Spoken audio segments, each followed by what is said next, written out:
দেখে বলুন তো কী শাক এটা? দেখে কি চেনা যায়? যারা গ্রামে থাকে তারা সবাই প্রায় এই শাকটার সাথে পরিচিত।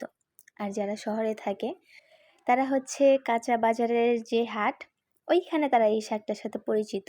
কিন্তু যারা গ্রামে থাকে তারা এই গাছটা একদম ছোট থেকে বড় হতে যতটা সময় লাগে ঠিক ততটা পরিচিত। যারা গ্রামে থাকে তাদের প্রায় অনেকের বাসায় দেখা যায় এটা। গ্রাম সাইডে এটা প্রচুর পরিমাণ হয়।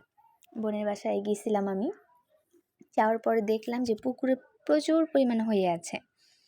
মানে আমি সম্পূর্ণটা ভিডিও করতে পারিনি, কারণ হচ্ছে ওইখানে লোকজন ছিল। এখন বোনের বাসায় আমি গেছি, ওইখানে আমি যাই যদি এরকম ভিডিও করতে থাকি তাহলে সেটা সে জায়গায় খারাপ দেখায়, কারণ সব জায়গায় ভিডিও করাটা উচিত না। কারণ আপনাকে জায়গা বুঝে ভিডিও করতে হবে। সব জায়গায় একরকম মানুষ বসবাস করে না, বিভিন্ন জায়গায় বিভিন্ন রকমের মন মানসিকতার মানুষ রয়েছে। তো আপু মাছ গোস্ত রান্না করছিল, আমার ওইগুলা খেতে ভালো লাগছিল না। আমি আপুকে বলছিলাম যে নিরামিষ কোনো কিছু করো। তো তারপরে আর কি আমার বোন আমার ছোট মামাকে আদেশ করিল আমার জন্য শাক তুলে আনতে। আমার ছোট মামা আমার জন্য শাক তুলতে চলে গেল। এই যে সে শাক তুলতেছে। আমার ছোট মামা প্রচুর পরিমাণ রান্নাবান্না জানে। আমি আপনাদের সাথে তার রান্নাবান্না ও ভিডিও যদি সুযোগ থাকে আমি শেয়ার করব। তবে সে অনেক ভালো বিরিয়ানি রান্না করতে পারে। আমার ফোনে জায়গা নাই, ফোনে আগে জায়গা করি, তারপরে হচ্ছে গিয়ে তার রান্নার একটা ভিডিও আপনাদের সাথে আমি শেয়ার করব।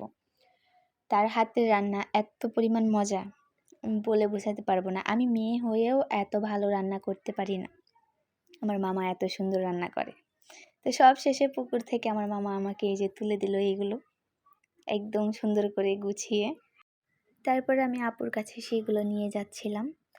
আপু সেগুলোকে চিংড়ি মাছ দিয়ে আলু দিয়ে এত সুন্দর করে রান্না করছে, খাইতে এত বেশি মজা হয়েছে।